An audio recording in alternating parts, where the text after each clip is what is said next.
ఈ safe her initiative ఇటీవల April 2026లో గ్రామీణ ప్రాంతాలలోని మహిళలకు సైబర్ భద్రతపై అవగాహన కల్పించడం కోసం ఈ సేఫ్ హర్ అనే కార్యక్రమాన్ని ప్రారంభించారు. ఇది ఎలక్ట్రానిక్స్ మరియు ఇన్ఫర్మేషన్ టెక్నాలజీ మంత్రిత్వ శాఖలో భాగంగా పనిచేసే centre for development of advanced computing మరియు రిలయన్స్ ఫౌండేషన్ సంయుక్తంగా ఈ ఇనిషియేటివ్ను ప్రారంభించాయి. ఇక రాబోయే 3 సంవత్సరాలు అనగా 2029 సంవత్సరం నాటికి గ్రామీణ ప్రాంతాలకు చెందిన 10 లక్షల మంది మహిళలకు సైబర్ భద్రతపై శిక్షణ ఇచ్చి వారిని సైబర్ సఖీలుగా తీర్చిదిద్దడం ఈ ఇనిషియేటివ్ యొక్క లక్ష్యం. ఇక ఇందులో ఎంపిక చేసిన మహిళలకు ముందుగా సైబర్ భద్రతపై సాంకేతిక శిక్షణ ఇస్తారు. వారు ఇతరులకు అవగాహన కల్పిస్తారు. అలాగే మహిళా స్వయం సహాయక సంఘాల ద్వారా ఈ కార్యక్రమాన్ని అట్టడుగున స్థాయి ఉన్న వారికి కూడా అందుబాటులో ఉండేలా తీసుకెళ్తారు. ఇక పైలట్ ప్రాజెక్టుగా ముందుగా ఈ పథకాన్ని మధ్యప్రదేశ్ మరియు ఒడిశా రాష్ట్రాలలోని మహిళలకు శిక్షణ ఇస్తారు. ఆ తర్వాత ఈ ప్రాజెక్టును దేశమంతా విస్తరించనున్నారు. ఇక ఈ కార్యక్రమం కేంద్ర ప్రభుత్వానికి చెందిన information security education and awareness program కింద పనిచేస్తుంది. ఇక ఈ ఇనిషియేటివ్ని ఎందుకు ప్రారంభించారంటే గ్రామీణ మహిళలు స్మార్ట్ ఫోన్లు యూపీఐ పేమెంట్లు వాడటం పెరిగింది, కానీ వారికి ఆన్లైన్ మోసాల పట్ల అవగాహన తక్కువగా ఉంటుంది. దీనిని అరికట్టడానికి ఈ ఇనిషియేటివ్ను ప్రారంభించారు. ఇక దీని ద్వారా సైబర్ భద్రతపై నమ్మకం కలగడం వలన మహిళలు తన చిన్న వ్యాపారులకు డిజిటల్ ప్లాట్ఫామ్లను భయం లేకుండా వాడుకోగలుగుతారు. ప్రజ్ఞ ఉపగ్రహ వ్యవస్థ ప్రారంభం. దేశీయంగా అభివృద్ధి చేసిన ఆర్టిఫిషియల్ ఇంటెలిజెన్స్ ఆధారిత ఉపగ్రహ చిత్రాల వ్యవస్థ ప్రజ్ఞను రక్షణ పరిశోధన మరియు అభివృద్ధి సంస్థ అధికారికంగా ప్రారంభించింది. దీనిని ఏప్రిల్ 2026న కేంద్ర హోం వ్యవహారాల మంత్రిత్వ శాఖకు అధికారికంగా అప్పగించింది. ఇక న్యూఢిల్లీలో జరిగిన కార్యక్రమంలో డిఆర్డిఓ చైర్మన్, రక్షణ శాఖ ఆర్ఎండ్డి సెక్రటరీ డాక్టర్ సమీర్ వి కావత్ ఈ వ్యవస్థను కేంద్ర హోంశాఖ కార్యదర్శి గోవింద్ మోహన్కు అందజేశారు. ఇక ప్రజ్ఞ అనేది డిఆర్డిఓకు చెందిన ప్రసిద్ధ lab centre for artificial intelligence and robotics ద్వారా పూర్తి స్వదేశీ పరిజ్ఞానంతో అభివృద్ధి చేయబడింది.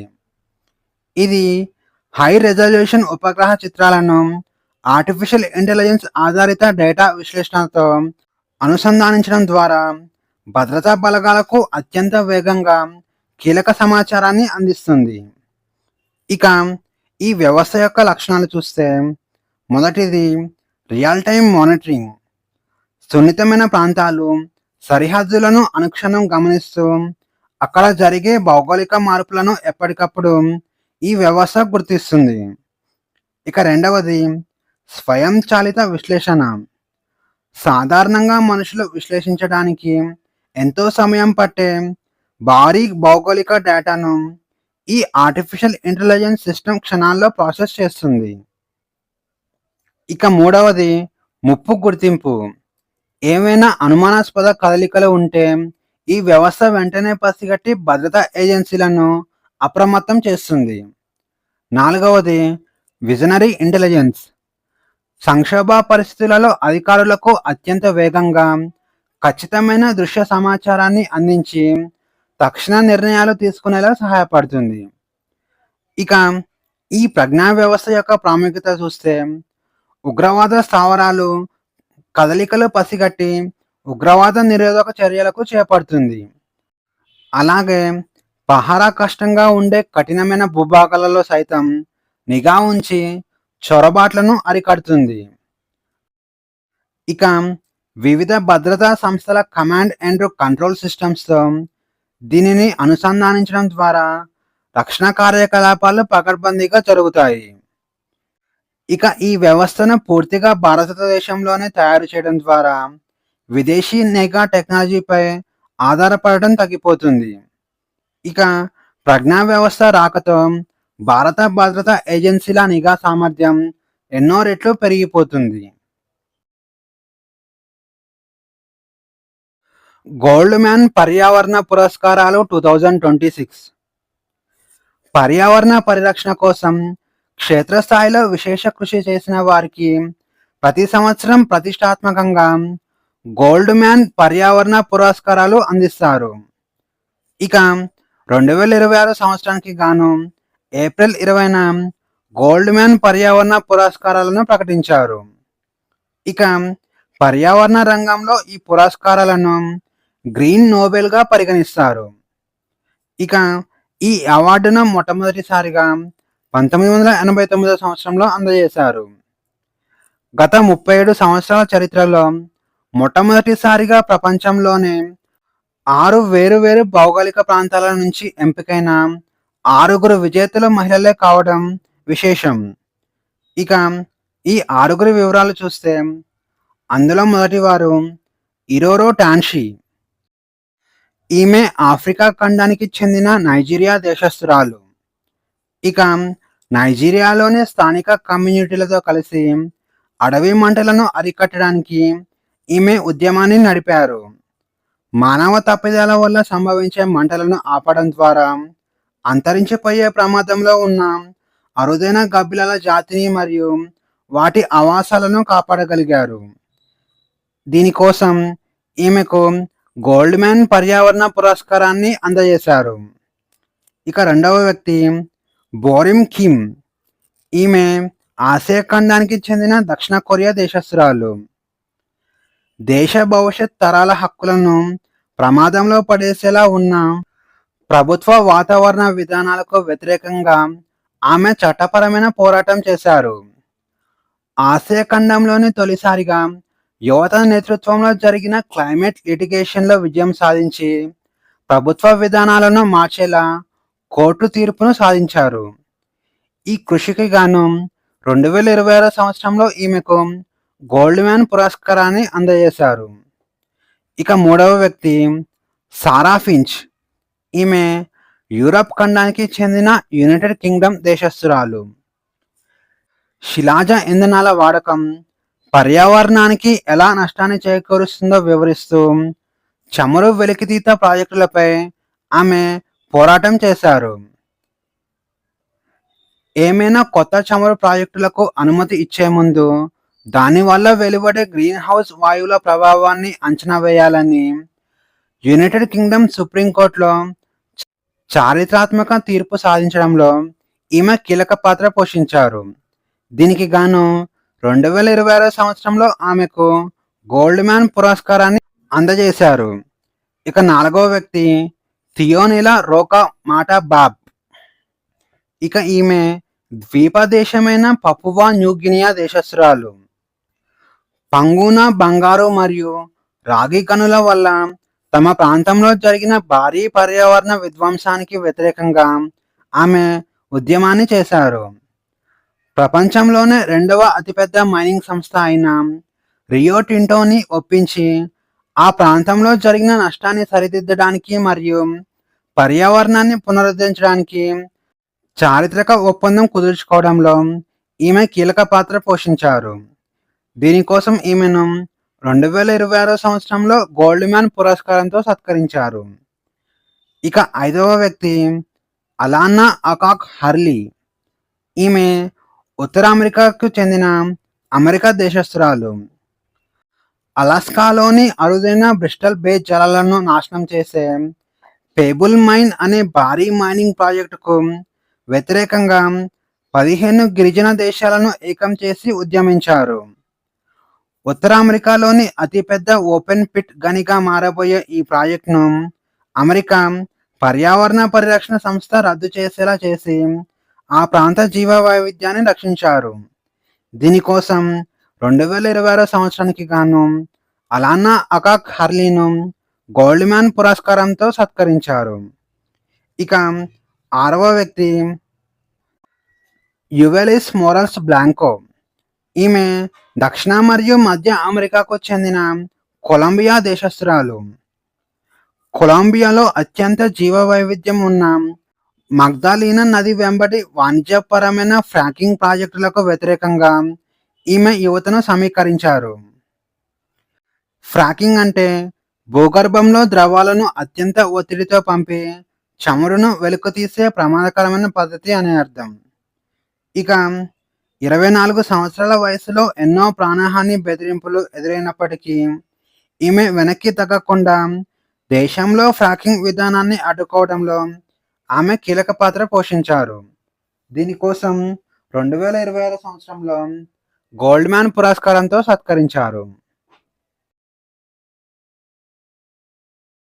సమృద్ధ్ గ్రామ్ ఇనిషియేటివ్ ప్రారంభం. గ్రామీణ ప్రాంతాల్లో డిజిటల్ విప్లవాన్ని తీసుకురావాలనే లక్ష్యంతో భారత ప్రభుత్వం సమృద్ధ్ గ్రామ్ ఇనిషియేటివ్ను ప్రారంభించింది. ఇది ప్రతిష్టాత్మక world summit on the information society prizes 2026లో ఎనేబిలింగ్ ఎన్విరాన్మెంట్ కేటగిరీ కింద నామినేట్ చేశారు. ఇక సమృద్ధ్ గ్రామ్ ఇనిషియేటివ్ అంటే భారత ప్రభుత్వ టెలికమ్యూనికేషన్ విభాగం ప్రారంభించిన ఒక ముఖ్యమైన కార్యక్రమం. ప్రపంచంలోనే అతిపెద్ద గ్రామీణ బ్రాడ్బ్యాండ్ ప్రాజెక్టు అయిన భారత్ నెట్ హై స్పీడ్ నెట్వర్క్ను కేవలం ఇంటర్నెట్ కనెక్షన్గా మాత్రమే పరిమితం చేయకుండా ప్రజలకు అవసరమైన సేవలను నేరుగా అందించే ఫంక్షనల్ యుటిలిటీగా మార్చడమే సమృద్ధ్ గ్రామ్ ఇనిషియేటివ్ యొక్క ప్రధాన ఉద్దేశం. ఇక డిజిటల్ అక్షరాస్యత తక్కువగా ఉండే గ్రామీణ ప్రాంతాలలో కేవలం ఆన్లైన్ యాప్లు ఇస్తే సరిపోదు అనే ఉద్దేశంతో ఈ మోడల్ను డిజైన్ చేశారు. ప్రతి గ్రామంలో 800 నుంచి 1000 చదరపు అడుగుల విస్తీర్ణంలో ఒక భౌతిక కేంద్రాన్ని ఏర్పాటు చేశారు. ఇవి వన్ స్టాప్ సర్వీస్ హబ్ లాగా పనిచేస్తాయి. ఈ కేంద్రాల్లో శిక్షణ పొందిన సిబ్బంది గ్రామస్తులకు డిజిటల్ సేవలు వినియోగించడంలో సహాయపడతారు. ఇక మొట్టమొదటి సమృద్ధి కేంద్రాన్ని ఇటీవల మధ్యప్రదేశ్లోని ఉమ్రీ గ్రామంలో టెలికాం శాఖ జ్యోతిరాదిత్య సింధియా ప్రారంభించారు.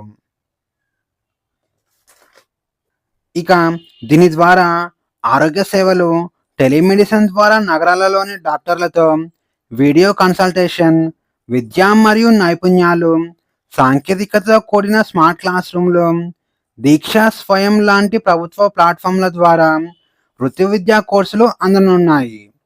అలాగే పాలనా మరియు ఆర్థిక సేవలు, ఆన్లైన్లో ప్రభుత్వ పథకాల దరఖాస్తులు, డిజిటల్ బ్యాంకింగ్, అలాగే రైతుల చేతి వృత్తుల వారు ఎలాంటి మధ్యవర్తులు లేకుండా వస్తువులను అమ్ముకోవడానికి open network for digital commerce అనే వాటిని ఇందులో అనుసంధానం చేశారు. MS Swaminathan award 2026.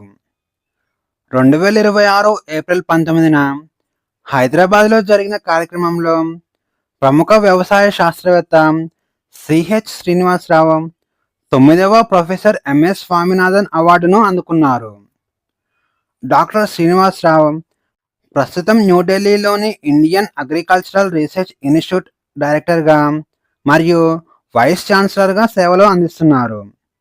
అంతకుముందు ఆయన హైదరాబాద్లోని national academy of agricultural research మేనేజ్మెంట్కు డైరెక్టర్గా పనిచేశారు.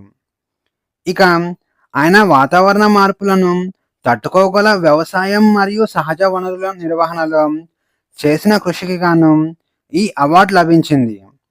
అలాగే 40 లక్షల హెక్టార్ల విస్తీర్ణంలో వనరుల పరిరక్షణ సాంకేతికతలను అమలు చేయడంలో ఆయన కీలక పాత్ర పోషించారు. ఇక భారతదేశంలోని 650కి పైగా జిల్లాల కోసం వాతావరణ రిస్క్ మేనేజ్మెంట్ ప్రణాళికలను రూపొందించారు. అలాగే నేల ఆరోగ్యం మెరుగుపరచడం, నీటి యాజమాన్య పద్ధతులు, కర్బన ఉద్గారాలను తగ్గించే క్లైమేట్ స్టార్ట్ గ్రామాల ఏర్పాటులో ఆయన పరిశోధనలో కీలక పాత్ర పోషించాయి. ఇక ఈ సంవత్సరం ప్రొఫెసర్ ఎంఎస్ స్వామినాథన్ శత జయంతి సందర్భంగా ఈ అవార్డును ప్రదానం చేశారు. ఇక రిటైర్డ్ ఐసీఏఆర్ ఎంప్లాయీస్ అసోసియేషన్ మరియు నూజివీడు సీడ్స్ లిమిటెడ్ సంయుక్తంగా ఈ అవార్డును అందజేశాయి. ఇక ఈ అవార్డులో బంగారు పథకం, ప్రశంసాపత్రం మరియు 2 లక్షల నగదు బహుమతి అందిస్తారు. మౌలిక సదుపాయాల పర్యవేక్షణ డాష్బోర్డ్ ఏప్రిల్ 2026లో భారత ప్రభుత్వ గణాంకాలు మరియు కార్యక్రమ అమలు మంత్రిత్వ శాఖ మౌలిక సదుపాయాల రంగాన్ని పురోగతిని రియల్ టైంలో ట్రాక్ చేయడానికి మౌలిక సదుపాయాల పర్యవేక్షణ డాష్బోర్డ్ను ప్రారంభించారు. ఈ డాష్బోర్డ్ పైమానా అనే ఫ్రేమ్వర్క్ ఆధారంగా అభివృద్ధి చేయబడింది.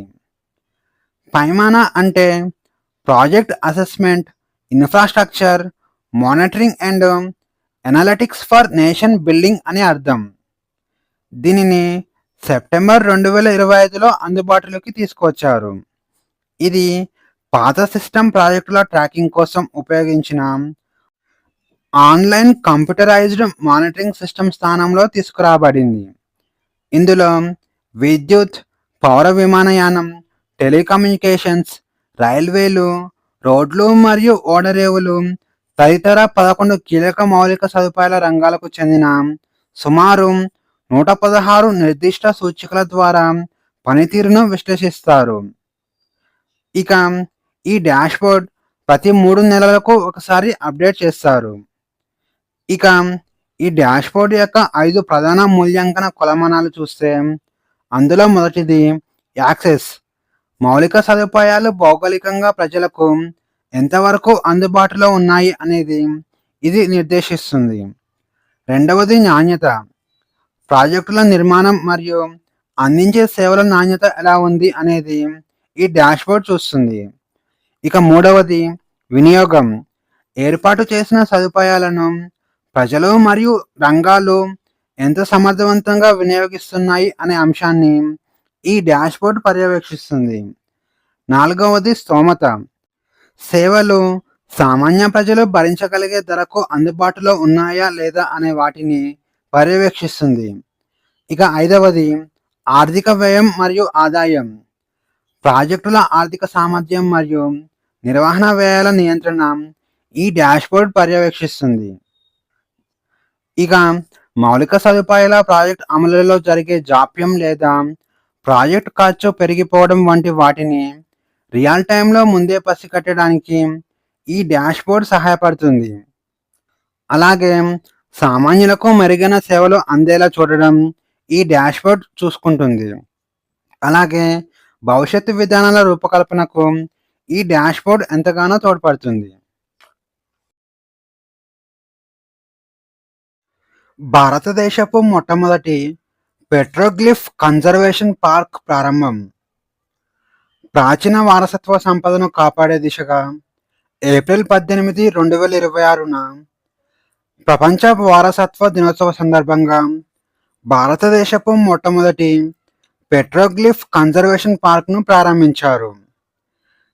ఇక లడాక్ లెఫ్టినెంట్ గవర్నర్ వినయ్ కుమార్ సక్సేనా లేహ్లోని సింధు నది ఒడ్డున ఉన్న సింధు ఘాట్ వద్ద దీనికి శంకుస్థాపన చేశారు. ఇక ప్రాచీన కాలంలో ఆది మానవులు లేదా ప్రాచీన తెగలకు చెందిన వారు రాళ్లపై చెక్కిన బొమ్మలు, గుర్తులు లేదా చిత్రాలను పెట్రోగ్లిఫ్ అంటారు. ఇవి కాగితంపై గీసినవి కావు. ఇవి నేరుగా పదునైన రాళ్ళు లేదా పనిముట్లతో రాతి ఉపరితలంపై చెక్కబడినవి. ఇక లడాఖ్లో దొరికిన ఈ శిలాశాసనాలపై అడవి జంతువులు, వేట దృశ్యాలు, బౌద్ధమత స్తూపాలు చెక్కబడి ఉన్నాయి. అలాగే చైనీస్, అరబిక్, సంస్కృతం మరియు ఇతర ప్రాచీన భాషలలో కొన్ని శాసనాలు బయటపడ్డాయి. ఇవి ఆ కాలపు వాతావరణం, జీవనశైలి మరియు వ్యాపార మార్గాలకు సజీవ సాక్ష్యాలుగా ఉపయోగపడతాయి. ఇక లడాక్ వ్యాప్తంగా సుమారు 400కు పైగా పెట్రోగ్లిఫ్ సైట్లు ఉన్నాయి. ఇవి ప్రస్తుతం తీవ్రమైన ముప్పులను ఎదుర్కొంటున్నాయి. ఇక అవగాహన లేని పర్యాటకులు రాళ్లపై గీతలు గీయడం వల్ల ప్రాచీన కళలు దెబ్బతింటున్నాయి. అలాగే ఎండ, వాన, మంచు వంటి వాటి వల్ల కూడా సహజంగానే ఇవి కొంత భాగం నష్టపోతున్నాయి. వీటిని అరికట్టడానికి పెట్రోగ్లిఫ్ పార్క్ను ఏర్పాటు చేయబోతున్నారు. ఇక అరుదైన వారసత్వాన్ని రక్షించడమే ఈ ప్రాజెక్టు యొక్క ముఖ్య లక్ష్యం. మారుమూల మరియు ప్రమాద స్థితిలో ఉన్న ప్రదేశాల నుంచి శిలాశాసన రాళ్లను ఈ పార్కుకు తరలించి భద్రపరుస్తారు. ఈ పార్క్ ఓపెన్ ఎయిర్ మ్యూజియం, బహిరంగ మ్యూజియంగా పనిచేస్తుంది. పర్యాటకులు, విద్యార్థులు, పరిశోధకులు ఒకే చోట ఈ ప్రాచీన కళను అధ్యయనం చేయడానికి ఒక అద్భుతమైన వేదికగా ఉపయోగపడుతుంది. ఇక ప్రాచీన సంపదకు హాని కలగకుండా చూసుకోవడానికి ప్రత్యేకమైన హెరిటేజ్ సర్కిట్స్ను ఇక్కడ అభివృద్ధి చేయబోతున్నారు. అలాగే ఈ ప్రాజెక్టు కోసం కేంద్రపాలిత ప్రాంతమైన లడఖ్ యంత్రాంగం భారత్ పురావస్తు శాఖతో ఒక కీలక ఒప్పందం కుదుర్చుకుంది. ఇక లడాఖ్లో ఏర్పాటవుతున్న ఈ పార్క్ రాళ్లపై చెక్కబడిన నాగరికతను కాపాడే గొప్ప చారిత్రక రక్షణ కేంద్రంగా నిలవబోతుంది. రివర్ బేసిన్ మేనేజ్మెంట్ స్కీమ్ పొడిగింపు. ఏప్రిల్ 2026న కేంద్ర జలశక్తి మంత్రిత్వ శాఖకు చెందిన రివర్ బేసిన్ మేనేజ్మెంట్ స్కీమ్కు సంబంధించి కేంద్ర కేబినెట్ ఒక కీలక నిర్ణయం తీసుకుంది. దేశంలోని నదీ పరివాహక ప్రాంతాల సమగ్ర అభివృద్ధి మరియు నీటి వనరుల నిర్వహణ కోసం ఉద్దేశించిన ఈ పథకాన్ని మరో 5 సంవత్సరాల పాటు కొనసాగించనున్నారు. ఇక ఈ పథకాన్ని 16వ ఆర్థిక సంఘం కాల వ్యవధి అయిన 2026-27 ఆర్థిక సంవత్సరం నుంచి 2030-31 ఆర్థిక సంవత్సరం వరకు పొడిగించారు. దీనికోసం కేంద్ర ప్రభుత్వం 2183 కోట్ల బడ్జెట్ను కేటాయించింది. ఇంతకుముందు దీని యొక్క బడ్జెట్ 1276 కోట్లు మాత్రమే ఉండేది. ఇక నోడల్ మంత్రిత్వ శాఖ కేంద్ర జలశక్తి మంత్రిత్వ శాఖ ఈ పథకంలో central water commission, Brahmaputra board మరియు నేషనల్ వాటర్ డెవలప్మెంట్ ఏజెన్సీ వంటి సంస్థలు పాలు పంచుకుంటున్నాయి. ఇక రివర్ బేసిన్ మేనేజ్మెంట్ గురించి చూస్తే నదులపై డ్యామ్లు కట్టడం మరియు కాలువలు తవ్వడం వంటి ప్రాజెక్టులు వేరువేరుగా స్థానిక అవసరాల మేర వేరు చేస్తారు. కానీ దానికి భిన్నంగా ఒక నది పుట్టిన ప్రదేశం నుంచి సముద్రంలో కలిసే వరకు ఆ నదీ పరివాహక ప్రాంతాన్ని మొత్తంగా ఒక యూనిట్గా తీసుకొని సమగ్రంగా అభివృద్ధి చేయడమే ఈ పథకం యొక్క లక్ష్యం. ఇక ఈ పథకం దేశమంతటా అమలులో ఉంది. ప్రత్యేకంగా జలవనరుల అభివృద్ధికి నోచుకొని ఈశాన్య రాష్ట్రాలు, బ్రహ్మపుత్ర, బరాక్, తీస్తా నదీ పరివాహక ప్రాంతాలు ఇందులో భాగంగా ఉన్నాయి.